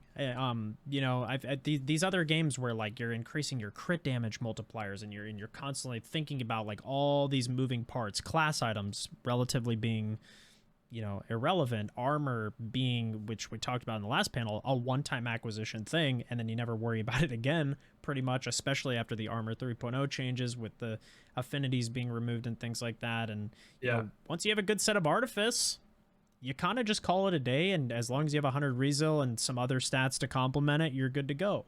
I don't think there's nearly enough identity in like the actual 6 stats that we build into. I feel like they're just there to boost a stat or boost a cooldown, and there's not really that like that MMO appeal to those 6 stats in the way that they should be. So but the problem that we're currently in right now is, if it's broken, don't use it. I get that comment every day in my videos. Well, if it's broke, makes me want to scream, dude. It makes me want to scream. If it's so broken, don't use it. Then I'm like, what? Like, that doesn't make sense. Like that, and I tell people, like, I try and switch it up, and I try and run different stuff, And The only then- way for me to literally run builds to where I just like don't care, like what's something that chat wouldn't see me run, probably like Stasis Titan. It's busted, but like everyone knows it's only good with like strongholds in certain scenario. But like the only way I'm running something like that is if I'm playing stacked. You know, I can't just put it on and help people with and it. doing where it they're for fun. And then what comment Yeah. do you get while you're doing it? Why is you're just Clyde running stacked. that subclass? Like, or why Yeah. why is he on Berserker? And they're Why like is he on almost that? offended Why that isn't he you're not running using this? the best thing. Yeah, because I'm 100%. telling you, it works both ways. Because you know, that's just how it is. Like if you run one thing, you're wrong. If you run this thing, well, if it's too broken, don't use it. And it's crazy now. Like I've made this argument so many times. Like content creation is different now. Years ago, everyone's just like, hey, it's either I like your content or I don't. Now it's just people just wait with the pitchforks, just waiting. Like, go ahead, I dare you to post something I don't like because I'm coming. Me and the boys, the Rat Pack, the cheese is out, and I'm just like, yo, like what the like y'all go do it then. Like you post the video, like. Bro, That's so true. You like you could have the best intentions posting a video and people always find a way to like villainize it in some way. I shape, do or that form. now. I'm like, hey, before I get into the video, let me just say that this is a joke. And then I be like, hey guys, go run this build. But you have to say that because if not, they're like, is he gonna do it? Yep, but boys, get him. Yep. Dan, what are your thoughts on subclass 3.0s? It's tough. I do echo a lot of what has already been said. But I do think subclass 3.0 is just the most, how do I say, the most recent. I guess I should just say it all how I just want to say it instead of being politically correct. If the term is like, it's not new, you know? Yeah. Like every year, like this is probably the most outlandish version of just being too powerful, but we've always been too powerful for the current content. The only difference now is that we literally don't have any content that can keep up with us. But I do think it's kind of disingenuous to say that subclass 3.0 is when it started getting too powerful. True. If that makes sense. I mean, we had Warmind cells, we had auto loading, we had Mountaintop I Recluse. mean, you name it. Yeah. for Oh yeah, example. we've always had Like, really powerful things. We are. I mean, so we We've were always been. those. We too were powerful. always overpowered. I'm not Faction using wall. that's not an excuse. I'm not going to use that. We as are excuse. just so far, but like forbearance outpaces anything you can talk about, and it's a single gun. You Yeah. know, Mm-hmm. like we're just so far above that I think now. I think the difference is like now it's a baseline. Like you don't have A to chase baseline. anything. Like you are True. powerful by default just by owning the subclass. Now it's hey, And it's not hard to build subclass, into. go get this exotic, you're done. Well, what about the Yeah. mods? Fuck the mods. You don't need to put them on. You get those through your guardian ranks, man. So- Yeah, like you're gonna get those anyway. Now it's just throw this exotic on and go do that. Because I mean, people will like. I get that a lot. Like I'll be on like builds and they'll be like, "Do you use your guns?" I'm like, "No, Not really. not really." Mhm. I mean, who remembers Regicide? First time you did that, you were Yep. 10 power under, sweating your ass. Primary synth. Oh, Orcs is gonna kick my ass, bro.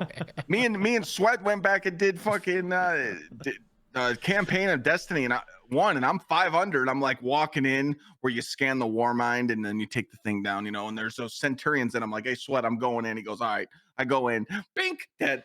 I got one shot. I'm 5 under. I'm like, yo. So we're out there like charging grenades, like, all right, your turn. So he died and we're chain resin. I'm like, this is what it used to be. Now it's just, you know, I mean, that's the thing. I mean, how many times have you guys died in new content where you just run out gung ho, just I got him. Oh shit, I'm dead. Yeah. Oh yeah.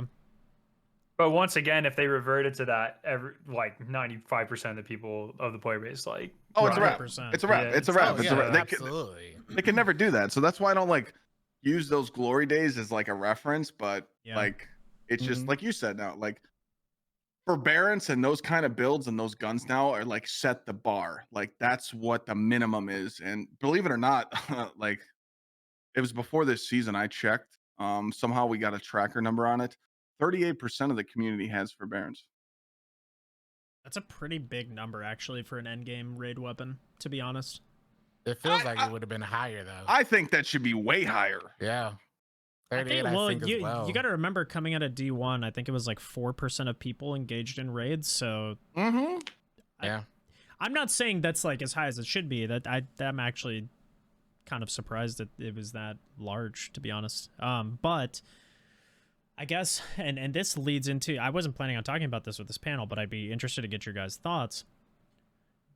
So we've talked about like post-final shape and things like that. And Dan, sorry if we kind of jumped in and cut off your thought, but I didn't really have much. I mean, like, okay. I think Clyde and pretty much everyone here kind of said almost every point I was going to say. Okay. So Just- I'm just kind of wanted like to in check. agreement with everyone. No, you're good. Like, Okay. but I did want to just be clear that, like, I feel like we've had this discussion, or at least the community has had that conversation in regards to, oh, this feels way more powerful than we ever have. But I do agree this is the wildest one we've had, not even close. Yeah.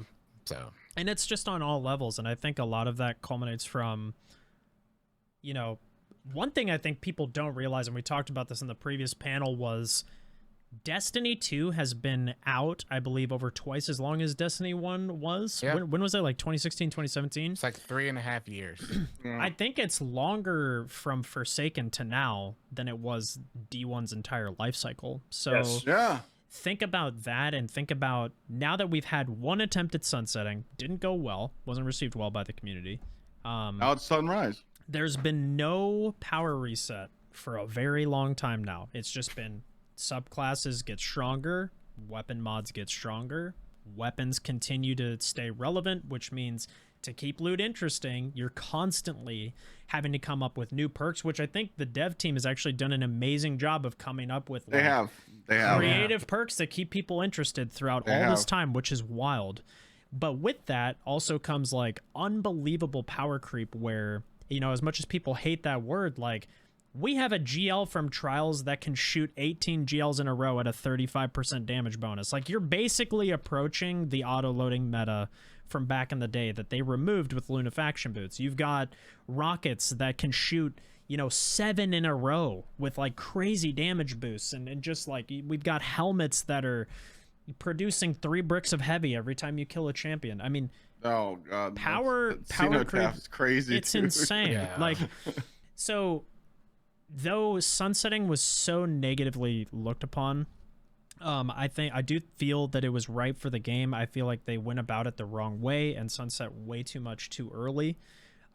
So do you guys feel post final shape the only way to fix these issues could potentially be to, like, I know people bring up Destiny 3. I don't know how realistic that is given the resources at the studio, but do you think post final shape there should be like a soft reset that comes with the story where it's like, okay, we lost, like, for story reasons, we lost our vault of weapons. You keep your cosmetics and everything, but, like, you know, that stuff stays at the power floor now. And moving on, we have to acquire new stuff. Like, as long as there are new You're things saying to like chase, a D1 reset, like how they did. basically, like a natural story-driven reset, not just like a hard sunsetting thing. And maybe with that comes some subclass tunings, or, like, you know, maybe we're knocked back in power a little bit because we get our ass kicked, or something, you know, along those lines. Do you guys feel that that would be needed almost to address a lot of the issues we're talking about? Because much of what you guys have said is like, I don't see how they do this without pissing off literally everybody. But then Yeah, we're people stuck in would- this cyclical loop. Yeah, I would like it, but I would stay off Twitter that week for sure. Oh yeah. Yeah. So have fun. Have fun with I that one. just wanted to throw this in there too. If you guys deleted Twitter today, would you miss it? No. Nah. For eat following that one. sports. But yeah, other than that, And not really. that question was for Merc. That was for Merc. You know. Not really. I guess anybody can but, start like, with that though. Yeah. But yeah, like so it's hard because when Final Shape comes, it's the end of the Light and Dark saga. Like everyone's like, "Yo, it's finally here. You know, we're gonna kick the Witness's ass, or he's gonna beat us." But all the stuff you get from that DLC alone, remember, people are caring about, like, they're adding up their time right now. They're like, all right, Final Shape just dropped. I did a campaign for 8 hours. Divide that by 6, add a 2. Okay. Bungie still owes me $56.98 for this playtime. Like, they're adding it up. They're making sure that every dollar counts. I mean, people are complaining about a $10 season right now. Yeah. And I tell people like, look, if you put 100 hours into the season and you paid $10, do the math. Bungie's literally charging you like a quarter an hour to play. Like if you go see a movie, you're paying $20 to go see a movie. Like for one day, that's like 2 hours long. Yeah, but that mindset towards gaming is bizarre to me. You make a really good so point. like people are making sure they get their money's worth. So if they buy Final Shape, they want to make sure that they can use their guns until 2029 and make sure that it's theirs. So if you do a reset, it's like people are going to be like, or not even a reset, but they're just like, hey, we're going to make you like with the episodes coming out, you're going to have to grind new stuff and different stuff. Well, what about my Midnight Coupe that's just sitting in the vault? I want to use that. Yeah. Well, Bungie stopped that, you know, with the sun setting. But like, you know, I mean, think about it. There's sundial weapons and foundry weapon. The Black Armory weapons are the only two sets of weapons that they have not let out of the sunrise. Yeah. So Bungie never kept their foot on the gas of the sunset. I think if they kept sunset the way it was and never brought back these weapons, they could do what you suggested and they could throw a twist in, because it's like, hey, so what? We did it. Cry about it. Get over it. Because that's but you know, now it's like, oh, you don't like that change? Okay, next week let's revert those changes. You know, that's just how it is. And I get it. It's a tough job. It's Destiny community is a son of a bitch. Like that's just how it is. I get it. Like they're tough. I would not want that job. Any community manager, Major props to the community. Props to them, because if it's me, just sifting through the pure amount of feedback, I think, is really tough. And well, they have to sift what's good feedback and what's not. What's, you know, and I think, but we do need a change. We need a change. Something needs to be implemented into the game towards like, it's encouraging players to feel like, hey, Destiny is progressing as a whole. Yeah. And I was talking about this today. Like D3 is coming. It has to. There's no way that, you know, there's no way that they don't make a D3. I just don't see it. Like they can't just throw away their cash grab. You know, if they stop producing content for D2 or they do these episodes and they're just counting on to be a multiple platform thing with Sony, with episodes with Destiny and Marathon, and maybe they're making some movie episodes, or who knows what they're doing, but they're not just gonna get away. They're not gonna give up their baby. I know they did that with Halo once. They're not gonna make that same mistake.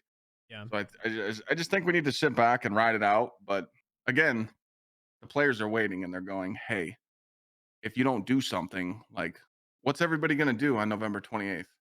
You're going to grind for 3 days. You're going to make as many builds as you can. Yep. You're going to wait for the dungeon. You're going to beat it up. You're going to get all the loot. And then you're going to say, see you in June. Yep.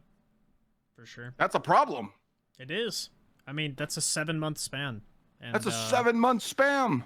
The thing for them that I feel they're very fortunate with is that they've built such brand loyalty. But, man, it just feels like they've been bleeding audience rather than making like innovative changes that I feel like will really bring a huge wave of players. Shambles right now. Yeah. So someone said, as long as locations and activities don't fall into sunsetting, it's fine. And I think you run into a whole separate issue, which like if Destiny 3 isn't a thing, I'm not sure there's a way they're able to do that from just a pure storage management standpoint. If they're going to go down an entire new path of story, if you know, they really want to keep loot like at something that you want to chase, it's really tough to get to have a live service game. And this is why every other MMO looter shooter does it, is they have sunsetting and things like that for a reason, because the power fantasy is only fun for so long until you're steamrolling content beyond what they can produce that doesn't feel artificially difficult. And things of that nature. Like you can only go up for so long before there needs to be some sort of natural healthy reset to the game. And if it's not D3, they're gonna have to come up with some creative solutions, because people also hate the DCV. They hate the content that was vaulted. I think it's highly unpopular. And I don't know how they don't vault a significant portion of content and then bring forward a whole new start of a different universe or a different story arc that they're able to fit all of that in the game somehow. Crafting did that to the game though. Now it's just get your guns and set the game down. Yeah, for sure. You know, and that's how it is, and people just don't care. And you know, I hate to say it, but everyone always says like, you know, drop old gen. You know, and this goes out to PC players. Like, guys, go check the stats. Go check the Steam charts. How many PC players play daily? it's a small percent. Yeah. This game is built off of console, and I think that we don't drop old gen console until D3 comes out. Simply because if they stop supporting old gen console, that's going to hurt the player base a lot. A lot of people still play on old gen. Not I also everybody feel plays like on new that's gen. something they would have announced already for Final They Shape would have. if they were Yeah, they planning would on have. doing So, that. so they're going to keep it going. They're going to keep it going, you know, because the only way, the only reason to make sense to drop old gen is if they were going to run a new engine. And we all know that the Tiger engines stand forever. So, I mean, it's not going anywhere. So, like, it's, you know, like you said above what you just said, like, you can't keep bringing stuff out because it's going to clutter the game. Like, sure, we could click on a node right now in the game and just pull up all the stuff in the game that's been vaulted, and we could just click on those activities, but the game size would just be way too much and would put too much stress on it. I mean, the servers would be in shambles. I mean, look at the stuff now. I mean, if there's a weekly update now, I mean, we're waiting for something to go wrong. Something's gonna Yeah, go I wrong mean, in the look, new you're patch. gonna bring up the size of Destiny here. I see you doing that, It's but huge, right? It's they've like, I think it's over huge. 90 they've gigs right now. also like keep in mind that's also like on the consumer front. They've made it abundantly clear that the larger Destiny is, the longer it takes to actually innovate on the game itself. Yeah. Yeah, And do stuff on the game. And I personally believe that they just use the size of the game as a way to sell the idea of the DCV to the exactly. community. Yeah, But the big problem is actually the back end stuff. it is. But yeah. and that's the thing. A lot of people are always like, "Oh, just let us download that content individually as opt-in." That's like, that doesn't solve the Bungie issue, and that's the big issue. I 'Cause would they have to bet a play paycheck test on all it. of those things across every location, every enemy type, every, like, I mean, think about Wait, that. excuse me. Did you just say test? Dude, yeah, how dare I? Get him out. But like, Jesus. I mean, Get really, him out. it's like, Get him out of here. Oh even god. even if it's just like, does the lighting function in this area after this new update? Like all Dude, of those things have to be taken into account. The funniest meme, man. You guys make a new heavy stasis glaive, and you don't even shoot it as a team and a boss. I'm done. Like, come on. That was the biggest meme ever. Wild. That I'm was like, pretty wild. they're not gonna shoot a boss with it and see what it does. The health just yo, we got something here, boys. Well, I think there's a multitude of issues with that, because I think it came out that they tested on Stadia like a bunch of stuff, and Yeah. they I don't know I mean, obviously we have zero knowledge, it's pure speculation, but like, we don't know if they tested things at high FPS, which we know have really given the live environment version of the game some serious issues, like the Wither Horde. whether it's taking extra damage, whether it's chunking bosses or whatever, more just doing more damage the higher your frame rate is. Like, there's some things that need to be sorted out. But Dan, what do you think about everything that we've been talking about here? I guess, what was the initial question? Because I feel like we've gone off on a couple. I mean, a lot of it is like, We're cruising. So do you I think wanted to there make sure I needs answer the appropriate ones. for sure? Do you think there needs to be some sort of reset after Final just Shape? sunsetting. I mean,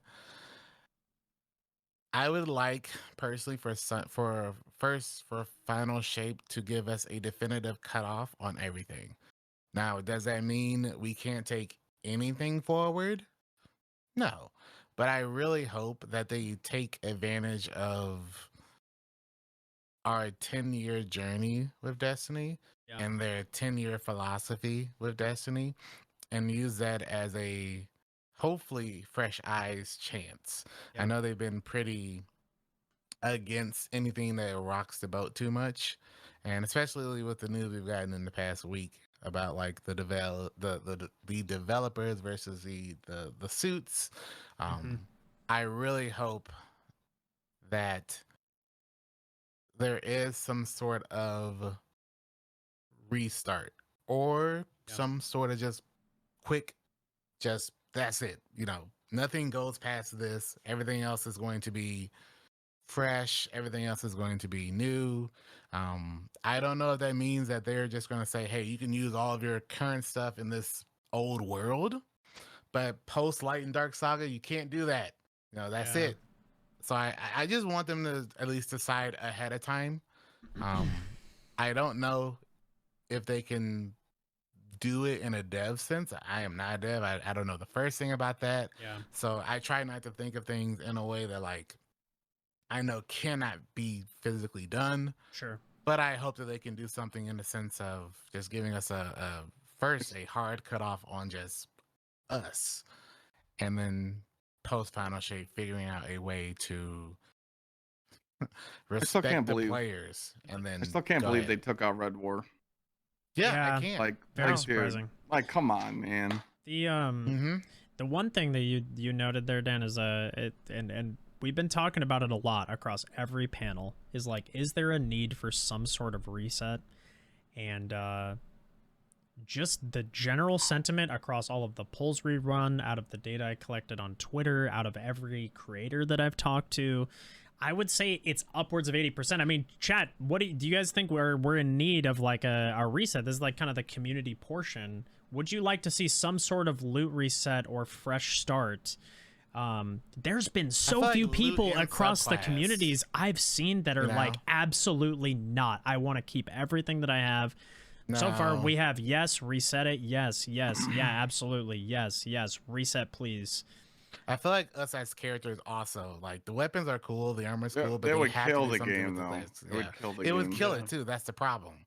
It would force people to leave, but like I feel like as devs, I don't know how they do this, but you have to pick a lane and stick to it. Just like Clyde said earlier, just deal with it and let us improve and make the game better. Yeah. We can't be using. Well, that's how it used to be, man. People Yeah, they it would used to. drop an update, they would drop patch notes and be like, "Hold So that, it's frustrating. you, to yeah, see you like want that you know? nerfed? Bang, Yeah. hold that." Now Yeah. it's like they'll go on the TWAB, "Hey guys, we're gonna nerf div," and then 2 seconds later, after everyone reads it, they're on Twitter. "Do you think this is a good change?" You're just setting yourself up for that. And they do that so much. I hate when a TWAB comes out or some big news, and then they go on Twitter and ask, "Is this a good idea?" Like, Yeah. you're just asking for people to roast you, For or, sure. you know, or they're like, "Hey, we see you're not using this weapon. Let's make it rusted." Like, no, give us a new gun. Yeah. I mean, across the board in chat, I would say, based on what I'm seeing, it's probably about a 95% yes to no, we need a reset thing. And some of the common feedback I've seen and from all the creators I've talked to is like, I don't know how they fix a lot of these longer, hierarching issues than if It's they hard. do some sort of reset, because, it would just feel so bad. Like, and there's so many issues that are so complicated that I, like, again, Clyde's like, I'm not a dev, and I pity the team that has to listen to all this feedback because it's tough. Yeah. But it's like, sometimes there's reason, like I said before, there's reasons MMOs do resets. There's Yeah. reasons that, Tarkov does a loot wipe every season. It's because it's hard to maintain a balance that keeps people happy, that keeps the end game engaging, that keeps loot interesting, that keeps, the difficulty spikes up like how they should be without becoming artificial, that keeps the game load, and all these, I mean, a multitude of different things from becoming issues when you try to balance that over a 7-year cycle. And as Clyde said, like, when they backtracked on the sunsetting, I mentioned this as well, it's like, if they had stuck with it, instead of now you're reintroducing weapons for the second, third, fourth times, different loot pools, different origin perks, like, that just feels so bad from a consumer standpoint. And you start to, have people second guessing, like, dude, am I being sold the same shit for the third or fourth time? Like, that's It's tough, embarrassing. It's embarrassing when people come into our chats or comment on our videos and say, "You're using Callus Mini Tool? I used that 2.5 years ago. That's the meta." Yeah. Okay, see you next week. See you next month. See you next season. People say that all the time. Like, people ask me, like, why are you using the same stuff that I used when I put the game down? That's a problem. Like, Yeah. it is bad, and that has bothered me nonstop. So I do think, like, I'd love to get a screenshot of chat, by the way, all those yeses, because if Bungie did it, y'all motherfuckers, y'all be flipping the script. Dad, I want my guns back. As long as you keep cosmetics, I'm with it. If you keep all your cosmetics in the game, I'm cool with it. But when you take Yes, someone's 100%. gun that's in their vault that has 69,420 kills and they can't use it no more, people are gonna flip. Yeah. I mean, this is the part where, like, people just have such contradictory opinions. Like, they don't want a loot reset, but they want loot to be interesting, but they don't want the game to continue to scale in artificial difficulty, but they want, you know, more powerful builds. But like, it's like, and there's no winning. It's impossible. There's no winning. With that said, I'm gonna take the next question to Skarrow. What other game? And we're gonna kind of go shift back towards the difficulty discussion.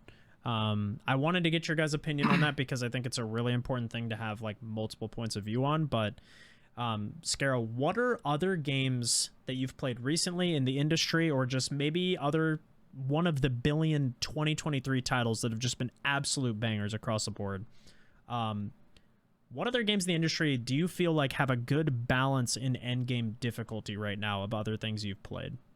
All right, two things. One, this was not on my pre-show cheat sheet. I added this one on purpose to kind of make you guys think about it and give a genuine answer.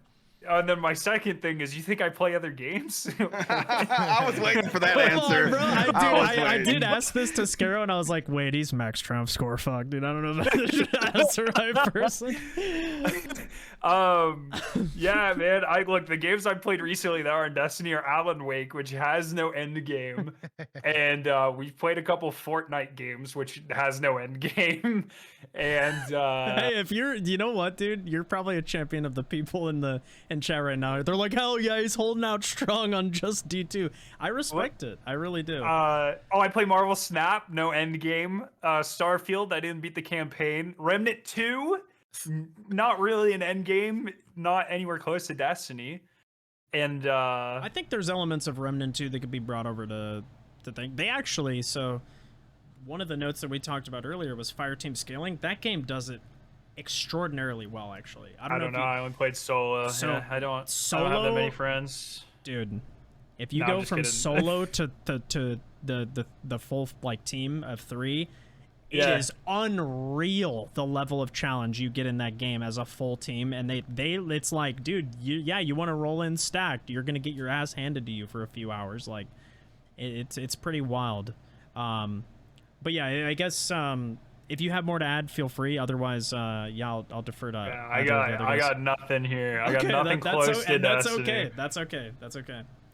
Whoever else wants to jump in, feel free. Go ahead, Dan. You know, it's funny. I feel like I was talking about this yesterday with my stream. I haven't played Remnant. I feel like I'm the only person here that hasn't played Remnant 2. I should probably add that to like my play list for the end of the year, but I haven't played that, so I cannot use that as an example. I've never really cared for Diablo because that kind of game, it just hasn't interested me as far as like the whole, I guess the way it's presented. Sure. So I cannot use those two games as an example before anyone comes for me and is like, yo, Remnant, Diablo. I haven't played them, so I cannot use them as baselines. But I do not think, which is unfortunate, there isn't another game out there currently that competes with Destiny as far as what Destiny offers to the Destiny player. Yeah, all the other, I've played about 20-25 different games this year, but they've all been single player adventures, things like that, you know, RPGs. So nothing that's in kind of comparable besides probably the First Ascendance, but I can't really say that's a good example until that game needs work too. Until we get a full thing, and even then, game, bro. Yeah, until then, I love shooting bosses with this big of a crit. Yeah, so like I can't use that as an example. The only ones I can think of that have done certain difficulty things close, and even them have screwed it up, was at one point Outriders, which I know Clyde mentioned earlier. Oof. I miss that game. I miss it too.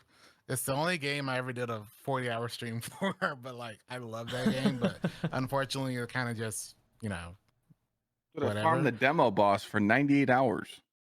So that one I remember was like the in-game difficulty was pretty good for someone like myself. And the only other one I can think of, you know, is probably Borderlands, because it's the only other one that I've played ever that has given me the same kind of it gave me that thing that I needed to keep playing harder difficulty. However, like Borderlands is just lost to time. What was that though? Like it, regardless, I think it can still be used as a context point. It was one of the few games, and Outriders was similar. where I guess Division as well, but both of those games, just like Outriders, which is a more recent choice, was just like Clyde said. I could take a build, I could go into difficult content, and I could get something from that that could make my build a little bit better every time I played. Yeah. Chase. And yeah, you had the chase. So Oh, I that didn't crafting mind. system. Oh. Yeah, I didn't mind the difficulty of Outriders at the top end because I knew a build that I had. I just needed that little bit more, that extra Yeah. number here or extra there. Yeah. And I could see a noticeable difference that made this super hard stuff not that bad. But it's also the dopamine you get when you see those DPS numbers go And up. the dopamine, yep. You're just so like, oh, I yeah, need dude. that as well. Bang. So that kind of stuff. Yeah, I know you also have somebody to mentioned consider others though like that Outriders was only out for a year, right? It was, so Mhm. balancing a 10-year-old game's a lot harder than balancing a 1-year-old No, it is. game. No, I'm not And saying it's not. I But I don't think that's the aim of this either. It's just like what are some like the difficulty in other games that you felt like was balanced well, and just like touching on points that you felt good in other games doesn't necessarily have to come back and be like, oh, we have to apply this to D2, but yeah, Gotcha. it's I something only that use other example games because they everyone could like, hear and listen to. yeah, as- like I as, know a lot of potential people feedback. don't play don't play other stuff for Destiny. So I do unfortunately always do that where I have to like bring it back to the person that's like, oh, okay, I understand this in Destiny terms, you Sure. know, Mm. Yeah. which is kind of an unfortunate content creator thing where we all have to like, how is this like Destiny? Well, it's not actually like Destiny, it's just we're all gamers first and foremost, for Destiny content creators second, which I Yeah. think is a very important thing to remember. Yeah. But I mean, there's been other games where I've played, but probably the last one was probably Outriders Okay. or like Elden Ring or something, But I think it all comes down to what you're looking for as a player. Yeah, for sure. Everyone looks for different stuff. What I about, wish I could only play Destiny. So. Yeah, for sure. What about you, Clyde? I mean, everyone can always agree that no matter what, the movement you feel in Destiny and the gun spam and like just shooting your gun, just literally load up your game right now and load into the EDZ or load into any planet and just move left to right and shoot your gun. You're never going to get that feeling in any other game. You won't. It's just not there. We've tried. So Destiny has that on lockdown, but it's 100%. it's just funny when we talk about all these games. You play a different game. Is this the Destiny killer? If I see that message. It's like, dude, it's like I enjoyed those games, and I'm guilty of this. Like I was always scared. My whole 7.5, coming up on 8 years now in February, I've been a content creator, and I was always scared to play different games, and now I'm not. We talked about it a lot back in the day. Actually, I just tell chat like, if I'm not happy, like this week I played like 4 different games. Like I played Destiny at reset, and then I got back on Destiny Monday this week, and I'm like, hey guys, just getting bounties ready. And then yesterday we're like, oh man, new stuff. But like, it's not just Bungie. Look at all the games that have come out in the past 2 years. Rushed, devs messing up updates, ruining titles. Hello, Diablo. It's nice to see you. Yep. Like it's not just Bungie. It's all the games. That, by the way, is another great example of where they toned back player power, and it was they killed revolted against. Like people, they killed it, and were they viscerally angry about Diablo that 4 was my first ever Diablo I played, but I was really told that hey, once you level up, you get the homies leveled, and they took that away. Yeah. Like they took away their core grind, and like now they brought it back because like now I heard you can go do a dungeon like 2 or 3 times and you're like level 70 in 10 minutes, So like, Outriders did have a chance. I always tell chat, like if there was one game that could have pulled me away from Destiny as a creator, Outriders was it. I was full send. I was in the dev Discord. I was talking to them. I'm like, please, please, please don't fuck this up. And they're just like, well, it's not a live service, and we're going to do this and we're going to do that. And we're like, please don't make the mistakes. We were typing essays like, don't do this, please don't do this. Yep. And then what they do, they give us new content, and it's the same boss, 3 boss reskin, just different variations in the final dungeon. I'm like, what are you doing? So what did I do? I came up with a 1-hit build. I'm like, fuck your boss. Bang. Bye. But Remnant 2, banger. Such good difficulty in that game. Me, Sweat, and Jeff fought the final boss for 7.5 hours straight. Because we're on nightmare mode, 60% damage knocked right there. Fire team mode, another 60. And then this boss thought it'd be cool to roll a random nightmare perk called Thick Skin that takes another 60% less crit damage from our guns. So we were playing at negative 180%, just shooting bubbles at this guy, jumping around, and it was fun. When we finally got the kill, the game trolled us. It wasn't over. Like Jeff was dead, and I'm like looking at Sweat. I'm like, I got no heals. What do I do? And Jeff's like, just pause. Just all you gotta do is shoot a couple ads. Just shoot a couple ads. I'm like, no. We're gonna have to do it again. I was like, but that feeling you get, and I'm like, oh, like we beat it. You know, like Remnant 2's there, but it's a totally different game. It's a very different Destiny. Audience as well. Like I see those hardcore challenges. I feel like are much more accepted in games like that, and in Elden Ring and Lies of P and like other titles. It's just not there. Just, like Lies of P is my audience. game of the year. If you've not played that game, you need to play it. Lies of P, It's hands down, outstanding. I think it's mine as outstanding. well. Like it's better than Elden Ring. I never thought I would say that. Really? It is better. I actually agree. I'm not even gonna lie. And I love Elden Ring, but my God, Lies of P was just That's been sitting in my library, just not installed. It's Like Unbelievable. so good. It's so good. They're doing a DLC. They announced it. They're going to do a second game. It's the game that's come close to From Software. You know, the reason why is everyone knows. Hey, everyone that's disagreeing about Elden Ring right now, you know, because this Merc guy, you know, he doesn't even play his games. We all know we shot the bird with a bow. We all know the Tweety bird, okay? We all over-leveled for that stuff. Rivers of Blood. Send it. You know? Lies of P punished you for playing like a panic roller, and you had to guard, you had to play, and I was just on the edge of my seat because I would get into a boss fight. I'm like, all right, I'm gonna come up and just, you know, I'm gonna fight this boss. It was like Loki and Hulk. The boss just picked me up and just throw me around, killed me one shot. I'm like, how am I gonna beat this boss? I'm gonna be here for hours. But then like an hour into fighting him, I'm guarding, dodging, guarding, just parrying, and I'm like not afraid of him anymore. And I'm like, this game's amazing. The thing is, Hands down. we're derailing a little bit, but like the one thing I loved about that game was like not only the difficulty, but they also they integrated story into a Souls-like environment so much better than the story. I feel like, But they did the FromSoft games mistake had. too. They did the mistake. They did the Bungie. We're gonna call it the Bungie mistake. They did it. They nerfed it. They nerfed the game. They changed King Puppet. They changed some other bosses. As soon as they tweeted it, I went into my game and I stopped the updates because I did not want to play on that patch. I wanted to fight the bosses Damn. at the difficulty of launch. Yeah. They did it with Elden Ring.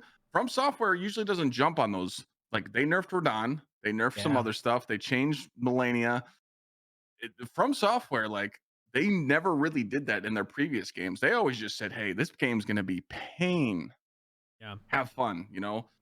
So like, but I mean, look at all these other companies, they're doing the same thing. So like, I know it's a little off topic, but like people need to understand that all these other companies are doing It's it not too. just Anthem, Bungie. Yeah. it's not absolutely. just Bungie. Anthem, you know, hey, nice try, but when they banned the Homie Glad, we all dipped. We're like, yo, we're out.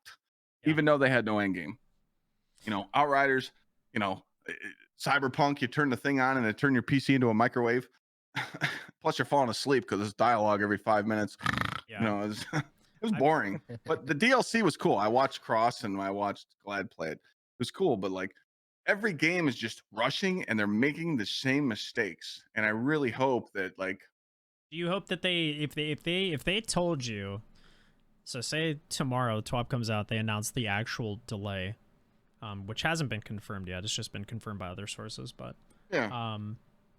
when you hear from Bungie, say that they delay to October instead of June. Would you encourage that? Would you applaud them taking extra time to make it like as good as it can possibly be? Or I said this today. If Bungie dropped on February 28th or whenever the hell it was supposed to come out, they would go, you know what they would say? They do the same thing they did for Lightfall. Oh, sorry, we didn't explain the story right. We're going to add it in future content. They would have said the same thing about Final Shape. Sorry that we pushed the content out. We felt kind of rushed and we needed to hit deadlines and we didn't have the resources. I don't want to hear that shit. I don't want to hear that goddamn sentence ever again. They pushed to October. They're forced to do good because if not, Timmy and his friends, sitting with the pitchforks, the Rat Pack Express, ready to go. Like, Oh, I mean, Bungie, it'll be there we no matter gave what. you. It's Yeah. going to be there no matter what. But now that they're pushing it back to June, they got to bring it. They have to bring. Yeah. They have to bring it. They have to give it to us. And if they don't, it's a wrap, because that's their only. That's their especially only when they backup. set it up with the way that they phrased it. Is that they said, we want their it to backup shine is- next to the greats like Forsaken and Taken King. Like when well, according to Paul Tassi, they said they want it to be better. dude, I mean, Yeah, if they you wanted come it to out be with better. that type of verb, dude, They you worded it better wrong. be confident in. But here's what the you're thing. about to Here's the produce. thing. This is what I envision. Final Shape comes out in June. Episode 1 launches, and then they say D3 2025 2026. That's what it is. That's what they're gonna do. They're gonna use it as a pitch, because people are gonna be like, "Wow, nothing to do in episode 1. Final Shape's dead. What's going on? Oh my god! I just seen a 3-second cutscene of Destiny 3. I love this game. Take my wallet. Take it, Bungie. I love you. Dude, Next I feel day, attacked fuck this right now. game. No, it's so true, though. That's it. I'm on literally last week in chat, people are like, "I'm on pre-ordering." I'm like, "Okay, cool. No one cares. I forgot who asked. We'll see when you pre-order again, buddy." Like, Next week. oh, Yeah. yeah. The God, it's true. I would say It's true. the game that I think in the industry that I feel like does difficulty really well, and I've only watched it, I've not played it, but I've sentiment from people who've played it, people like streams I've watched and things like that, is Final Fantasy and their like progression of Savage Raids That is true. That's and true. needing to Yeah. rank up loot and get like a full suite of loot from one tier to go up to the next tier. I've heard is kind of like setting the bar for endgame difficulty right now. So that I just wanted to note that really quick before we kind of keep talking here, because we're running up against time. So the final question I have for each of you, and we're gonna start with Skarrow. I haven't heard from you in a bit. This does in no way speaks for your entire audience, your community, or anything, but if there's a common sentiment you've heard, or like you have a firm belief in something, what is your number one priority for you and your community heading into the Final Shape? It's actually going to be, I'm going to extend the question into the post Final Shape content. So like more the everlasting evolution of content, I guess, the episodes. I think the one things that the seasonal models really, really lack, and that is significantly hurting the game, is every season not having some sort of definitive, unique part. And I am a firm believer that every season needs to have either a community puzzle or a live event or a secret exotic mission thing, something to make it stand apart. Because when we think back to these classic seasons, no one's like, oh, remember that specific story mission from Season of the Dawn? Everyone's like, oh, Corridors of Time. It's always like the beats. And I feel like in the last couple of, specifically last year, the Witch Queen year, they really got away from that until Seraph. They're bringing it back now. I think the puzzle for Witch, I think, was excellent. I think this season has actually been one of the best, in my opinion. I agree. It's funny that we've had this huge like panel, but given all the events recently, but this season's actually been quite good in terms of like the deck being very different from the usual 3x12 grid or whatever that they had done for the previous year, and the activity's good, and they've done that puzzle that you talked about. There's a lot that's changed, like for sure. I agree. So I think my number one thing that I want to see going forward is whether this is. It seems like this is more of a what they are allowed to do, but I want to see way more creativity and variation and in-game stuff.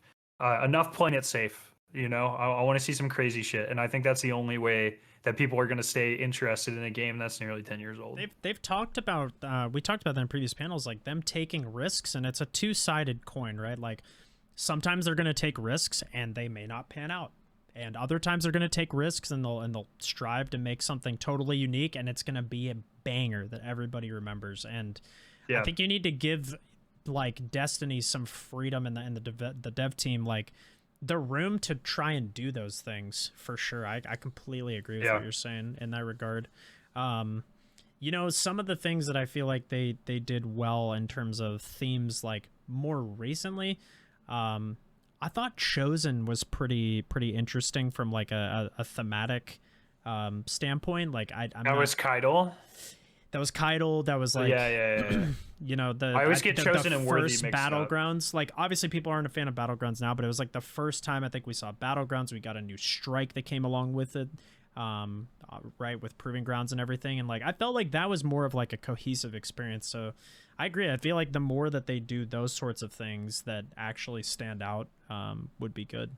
I just think the one-off event, like, I don't know if this was like an Activision thing or what, but it used to be really apparent that they knew or they really lean into the importance of getting like streamers and communities really hyped about certain aspects of the game. Yeah. And I think if anything, Fortnite is an insane example of how that can be used to virally market your game.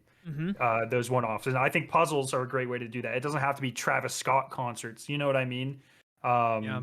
And I feel like recently, and like I said, this could have been like, because Activision used to handle a lot of like the content creator stuff. So I don't know if they were like pushing during like Forsaken for there to be big events or something, but I feel like they really lost that sort of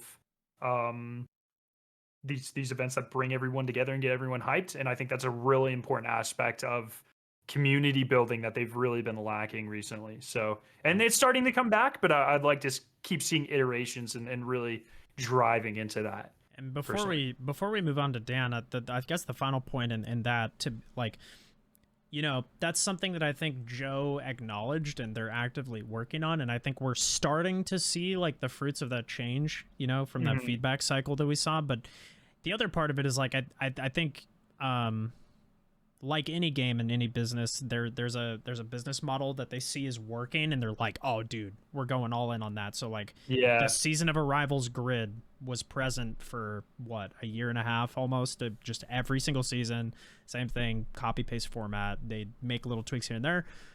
Now they're, you know, we're starting to see that come to shape, and I agree with you. I hope they do more of it coming up in the future. So Dan, what's your number one priority heading into Final Shape? I think the community, at least for me, is especially after Lightfall, just hoping that they stick the landing on the story. Only because this is why a lot of people have stuck around. There's the gameplay, of course, there's the raid and all that stuff. And I think most people are probably most concerned or wary with how is this going to end, you know? Especially after the Lightfall campaign. Like, yeah, especially not after disrespect, but it definitely was a step down from what Witch Queen was, for sure. Me personally, it's probably the raid. Just because if it isn't Last Wish 2.0, as far as like length, then I'll be underwhelmed. Just personally. You think length is the most important factor there? It doesn't need to be length as far as encounters. No. I think if this is the guy, if this is the enemy that they say we have been building up to for 10 years, then it needs to feel like it. That's all. So I don't think it needs to be. I think I know what you're saying. Are you talking about more long? But are you speaking more of like the? And I actually talked about this in previous panels, but it was like, are you talking about specifically like the 2-2 grid where we get like 2 more like mechanic encounters, 2 bosses, and we're done? Yeah. So I agree, and I think that the boss fight has to be just, I mean, there's a lot of pressure on this, and I mean, rightfully so. It's a 10-year saga coming to a close. It's the ultimate biggest bad we've ever fought in the history of the franchise, right? He's like, the Witness is the most powerful enemy we've ever fought. That boss fight has to be, I mean, it's got to be nuts. They've got to absolutely nail it. They've got to nail the encounters, and I feel like there's got to be multiple bosses before the Witness that are protecting, you know, their fearless leader, the biggest bad in the. I can't have it, at least for me as well, and I completely agree with you, Dan. Is like, it cannot just be opening encounter mechanic. You know, we do a jumping puzzle, first boss, mechanic encounter, second boss. It's over. Yeah, no. It just it needs to be, in my opinion, a wish length a King's Fall length like that like and you step in there and it feels larger than life, like, and it lives up to the expectation of what this huge, now delayed DLC is going to be to culminate such a huge story. So we need to completely feel agree. very small in comparison to the Witness. Even as gods of Subclass 3.0, we still need to feel inferior to the Witness. I don't know how you do that without making them just one-shot you with the flick of a wrist, but I'm sure there's a way, however they end up making it. But that's my one, like, this is what I'm looking towards, at least as far as Final Shape launch, is this raid has to just absolutely cook. Because one, there's a big chance, at least for a few years, this is the last raid for at least 1 or 2 years. Yeah. So this is what we're gonna have a lot of people in a lot of the community that either is coming back or checking it out for the first time. This is what they're gonna have as the most recent content. And for those of us that have stuck around or is like only sticking around, because there are some people in probably all of our communities who are only sticking around to see how they end it. So those are or so they say. Or so they say. We all know you're sick. We all know you're sick deep down and you're not leaving. No. So, for sure. Those are my 2 big things. But I also really think I agree with Skarrow in the sense of I'm just wanting to see what they do post, Yep. So I think that's a huge just area of like, dude, no communication yet. We have no idea what's going on. Yeah. Yeah, for sure. Clyde, what's your #1 priority or common sentiment from your community? I'm going with the community here, and it's just something I care about because it affects my day-to-day living. A reason to play the game. Just give us a reason to keep playing the game and keeping numbers up and keeping people interested, because it's sad when you see these numbers go down. And talking like post first 2 weeks of the DLC.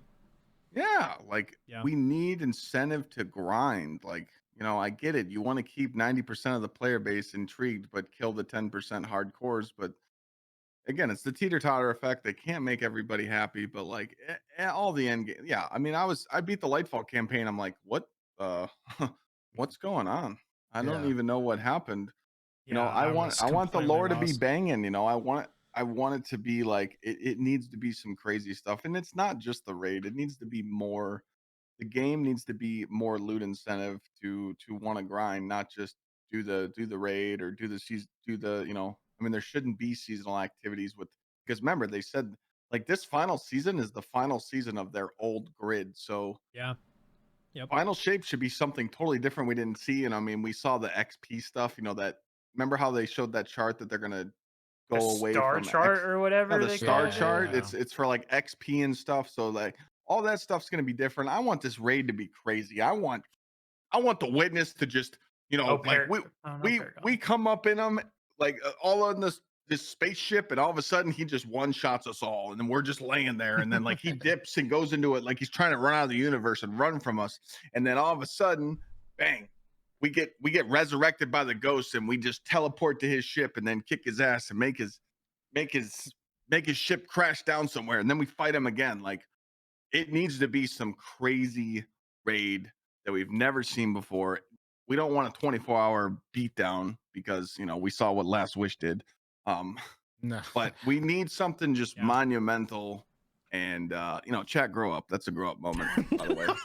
You got all you Zoomers in chat that don't know what a female is. I get it. Okay. Jesus, bro, I'm a freaking Zoomer. What the hell?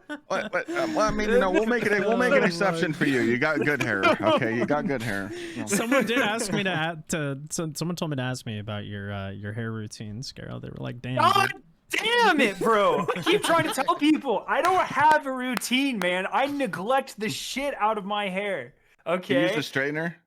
No, I don't use a straightener. I mean, you should. You could get the Rico Suave look. Yeah. He's got the like 6-for-1 body wash, car wash, shampoo. No, dog. I have a sensitive scalp, so I have sensitive shampoo conditioner. The rule is, I only wash my hair if I'm in the shower. I run my hand through my hair and it feels greasy. I wash it usually once every 3 or 4 days.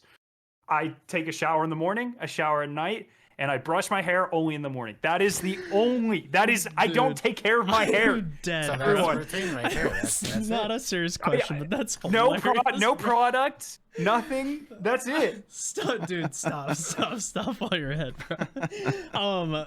So like, that's. No one hilarious. believes me. No one ever believes me, dude. I see some. The sensitive scalp stuff is because I get really bad dander if I don't, or whatever the non-animal one is. Dandruff. I Dude, get that I'm really bad if I use crying, like bro. regular shampoo. I flake everywhere, and I'm in a professional environment, and that shit's embarrassing. So I don't want that happening. Okay.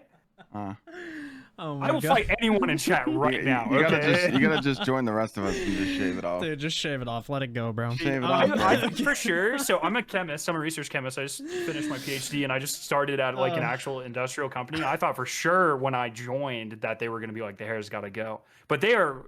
No one's blinked twice. I don't have to tie it up or anything. Like Hell yeah. I just go in there, make my polymers, have a good day, and go home.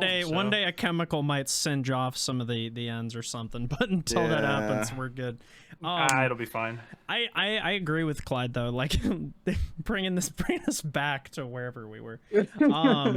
Just to, I guess, wrap up. I think one of the most important things for me, and I've again talked about it a few times, but for people who haven't heard this, I would love to see them take a note out of Forsaken's book where instead of time gating, it's natural player driven progression beyond just the first couple weeks. So like you have the Tangled Shore, you do the Barrens, you reach the soft cap, now you unlock the Dreaming City, you're doing the Ascendant challenges, you're onto a whole different storyline with Mara and everything that's going on in the Dreaming City. There's so much mystery. You got the Blind Well, then you hit Raid Day. Raid unlocks Corrupted Strike. We release a curse on the Dreaming City. That's 3 weeks long. All of a sudden, Peak of the Curse, Shattered Throne shows up. That's a whole new, innovative 3-man activity, now known as dungeons, that hadn't existed before. And that's all player-driven. It's not, you can do steps 1 through 7 this week of a quest you pick up from a vendor. God, I hate that. Holy shit, man. So that would Gotta be listen to the radio, man. That's you're my right. biggest you're want. right. You're right, because they could over deliver for Final Shape. There's no downfall, because that's it. You just it's those week to week nuances that I think are just so important. Like you're not done with the raid and then asking, all right, so what now? Yeah, because right now people they come into chat and they go, "What's there to do this week?" And then you tell them like, "Oh, few things. Go run your Vex incursion." Yeah, go run your Vex incursion and go do a couple steps for the story." And they're like, "All right, see you next Tuesday." Yeah. I mean, that's just how it is, Yeah. So that's what I always said. I said if I wasn't a content creator, I'd probably play Destiny 1 day a week. 100%. I mean, One day. and as shitty as that is to hear, like I love playing with the community, and I know Skarrow loves this game. Loves the challenge. Like you come up with your own challenges to play the game, low man's, speedrunning, whatever. I play it for the social aspect with chat, obviously. Like I love this game so much. I wish there was a reason I wanted to get on and grind every single day. I know that's not realistic, but at least for the first month of a major expansion, I feel like those resets should be meaningful and should naturally kind of be player driven, like progression that keeps you invested at least for a month, which I don't think is unreasonable considering now we're getting DLCs with delays and things like every 14 to 16 months or so. So hopefully they can deliver. That's kind of my biggest want, but yeah. I guess that's the bringing challenge back to Destiny panel. And again, chat, if you guys don't follow either Dan, Clyde, or Skarrow, all of their links are shown on screen now, so please go show them some love. Guys, thank you so much for taking the time to do this. I know it was last minute trying to set this all up, so thank you for being a part of it and letting us hear your opinions on everything. Yeah, thanks for having me. That's good. glad to be here. Yeah. Any closing thoughts before I let you guys go? Chat's a bunch of rats. True. Damn. I heard it. Especially that Merc guy. He's stinking. Damn. What about you, Dan or Skarrow? Anything? I'm just kind of vibing. I don't know. Yeah. Hello. All right. Fair enough. You know, thank you guys so much. Again, I'll let you guys go. Thank you for being a part of it, and let's hope we hear some good news tomorrow on the TWAB or something. Let's get some news on what's coming up with Final Shape. Yeah, about that. We'll see. What if the TWABs are now just Joe Blackburn on his Twitter being like, all right, this week at Bungie. Dude, Yeah. I would actually be Yeah. down, bro. Like, record those like personal video message he sent. I was like, damn, that's a nice change of pace after the state of the game that we got. I was a fan of it for sure. Yeah. All right, guys. Dang. Thank you again. Have a good rest of your night. All right. All right. See ya. All right. Take it That's easy. better, everybody. guys.